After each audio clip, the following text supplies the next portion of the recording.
Hello friends, welcome to civil engineers YouTube channel पर। इस channel पे आपको कंस्ट्रक्शन से रिलेटेड हर एक वीडियो देखने को मिलती है। तो फ्रेंड, वीडियो शुरू करने से पहले इस वीडियो को लाइक कर दें। अगर चैनल पर हैं तो हमारे चैनल को सब्सक्राइब कर दें और बेल आइकन दबाना ना भूलिएगा, जिससे कि हर एक वीडियो की नोटिफिकेशन आपको मिलती रहे। तो फ्रेंड्स, साथ अपने में टॉपिक की और स्टील कैलकुलेशन फॉर स्लैब, यानी कि हम स्लैब के लिए स्टील का कैलकुलेशन कैसे करते हैं। तो फ्रेंड्स, यहाँ पे मैंने एक ये स्लैब का एग्जांपल ले लिया, जिसमें कि मेन बार जो हमारी है, यानी कि इस पॉइंट से इस पॉइंट तक की जो ये लेंथ है एल, वो 30 फीट है। ठीक है, और इस पॉइंट से इस पॉइंट तक या डिस्ट्रीब्यूशन लेंथ भी जिसे हम कह सकते हैं, वो कितनी है, 40 फीट है। यानी कि 40/30 की स्लैब का मैं आपको स्टील वेट कैलकुलेशन बताऊंगा।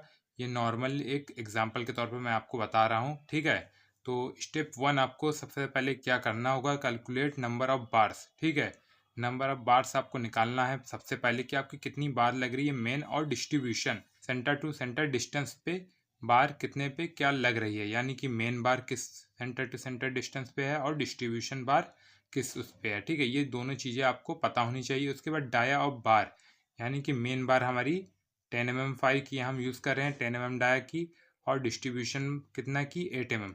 ठीक है, आपका जो भी होगी डाया उसके अकॉर्डिंग आपको कैलकुलेशन करना होगा। तो सबसे पहले फॉर मेन बार यानी कि एल डैश, ठीक है, उसके लिए हमें कैलकुलेशन कर लेना है। तो फॉर मेन बार फॉर्मूला क्या हो जाएगा हमारा, L dash by centre to centre distance +1। ठीक है, +1 क्यों कर रहे हैं, क्योंकि एक पॉइंट हम यहाँ पे छोड़ के हमारा कैलकुलेशन आएगा। ठीक है, आप एक एग्जांपल पे छोटा अगर आप चाहो तो वहाँ पे निकाल करके देख सकते हो कि आपको क्या है कि +1 करना होगा। ठीक है, तो एल डैश की हमारी वैल्यू क्या होगी, 40 फीट है। ठीक है, 40 फीट को हमें किस में, मीटर में कन्वर्ट कर लेना है, क्योंकि हमारा जो कैलकुलेशन होगा वो मीटर में मैं आपको यहाँ पे बता रहा हूँ। आप चाहो तो फिट में भी कर सकते हो, अगर फिट में चाहिए तो कमेंट बॉक्स में आप बताइएगा, उस पर भी हम एक वीडियो बना देंगे। तो 40 / 3.281। ठीक है, यानी कि फिट को अगर हमें मीटर में कन्वर्ट करना है तो 3.281 से हमें डिवाइड कर देना होगा। तो हमारा आंसर आ जाएगा कितना, 12.192। ठीक है, यानी इतना मीटर हमारा क्या ये निकल कर आ गया। 40 फीट हमारा कन्वर्ट हो गया किस में, मीटर में। ये मीटर में आ गया है, तो अब इसको हम यहाँ पे रख देते हैं। तो 12.192 divided by centre to centre distance हमारी कितनी है, 150 mm। इसको हमें मीटर में कन्वर्ट करेंगे, 1000 से डिवाइड कर देंगे 150 में, तो आ जाए कितना, 0.150। ठीक है, उसके बाद +1। अब इसको हम सॉल्व कर लेंगे तो हमारा आंसर कितना आ जाएगा, 82.28। ठीक है, ये हमारा आ गया आंसर। तो जिसे हम कह सकते हैं 83, यानी कि नंबर ऑफ बार्स जो हमारी लगेगी मेन बार, वो 83 नंबर ऑफ मेन बार हमारी लग जाएगी। उसके बाद अब हम देख लेते हैं क्या, डिस्ट्रीब्यूशन बार्स। तो फॉर डिस्ट्रीब्यूशन बार्स फार्मूला क्या होगा, L by centre to centre distance +1। Same formula जो ऊपर है निकालने का। उसका वैल्यू को हमें पुट कर देना है, रख देना। तो उससे पहले हमें क्या करना होगा कि जो ये हमारा 30 फीट है, ठीक है, उसको हमें कन्वर्ट कर लेना है किस में, मीटर में। ये 30 फीट जो है उसको मीटर में कन्वर्ट करना होगा। तो 30 डिवाइडेड बाई 3.281, तो आ जाएगा कितना, 9.144 मीटर। ठीक है, ये इतना मीटर हमारी वैल्यू आ गई। 30 फीट हमारा कन्वर्ट हो गया किस में, मीटर में। बस अब वैल्यू को यहाँ रख दिया, 9.144 डिवाइडेड बाई 0.150 +1। अब इसको हम सॉल्व कर लेंगे तो हमारा नंबर ऑफ डिस्ट्रीब्यूशन बार्स हमारा निकल के आ जाएगा कितना, 61.96, जिसे हम कह सकते हैं कितना, 62 नंबर ऑफ बार्स। ठीक है, हमारा मेन बार निकल के आ गई 83 नंबर ऑफ बार्स, और डिस्ट्रीब्यूशन बार भी निकल के आ गई 62। तो फ्रेंड्स, अब आते हैं स्टेप 2 की ओर, वेट कैलकुलेशन। तो वेट कैलकुलेशन के लिए हमें सबसे पहले क्या निकालना है, मेन बार का वेट।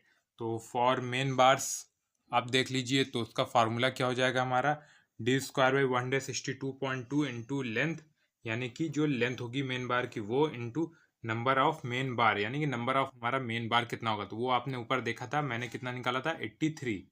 ठीक है, 83 नंबर ऑफ बार हमारी रहेगी। और लेंथ की बात कर लें तो वो हमारी कितना है, 30 फीट थी। फीट को हमने कन्वर्ट किया था, जैसे कि आपने ऊपर यहाँ पे देखा भी है, 9.144 मीटर आया है।